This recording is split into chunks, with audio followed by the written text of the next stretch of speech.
বিসমিল্লাহির রহমানির রহিম। কুরআনের সবচেয়ে ফজিলতপূর্ণ আয়াত কোনটি?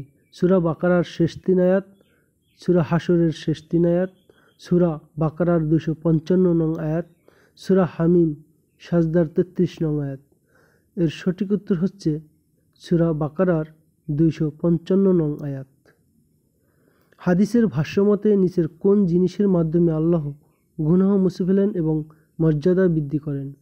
কষ্ট সত্ত্বেও পায়ে হেঁটে হজ করা, কষ্ট সত্ত্বেও প্রতিদিন ইশরাকের নামাজ পড়া, কষ্ট সত্ত্বেও সর্বদা সত্য কথা বলা, নাকি কষ্ট সত্ত্বেও পরিপূর্ণরূপে উযু করা?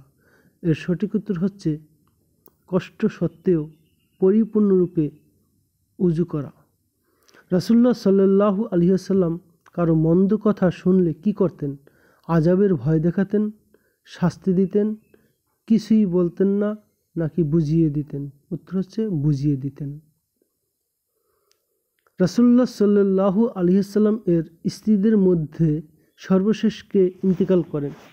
হযরত আয়েশা রাদিয়াল্লাহু তাআলা আনহা, হযরত উম্মে সালামা রাদিয়াল্লাহু তাআলা আনহা, হযরত হাফসা রাদিয়াল্লাহু তাআলা আনহা, হযরত মাইমুনা রাদিয়াল্লাহু তাআলা আনহা। সঠিক উত্তর হচ্ছে হযরত উম্মে সালমা রাদিয়াল্লাহু তাআলা আনহা। কুনুতে নাজিলা পড়ার বিধান কি? ওয়াজিব, ফরজে কিফায়া, মুস্তাহাব, ফরজে আইন? উত্তর হচ্ছে মুস্তাহাব। রমজান মাসে কবরের আযাব বন্ধ থাকে কথাটি সহিহ হাদিস, বানোয়াট কথা, বুজুর্গদের কথা, নাকি সাহাবীদের কথা? সঠিক উত্তর হচ্ছে কথাটি বানোয়াট। রোজা অবস্থায় স্বপ্নদোষ হলে উক্ত রোজার হুকুম কি? ভেঙে যাবে, মাকরুহ হবে, রোজা হয়ে যাবে, কাজা করতে হবে? এর সঠিক উত্তর হচ্ছে রোজা হয়ে যাবে। মাইয়াতের দাফনের পর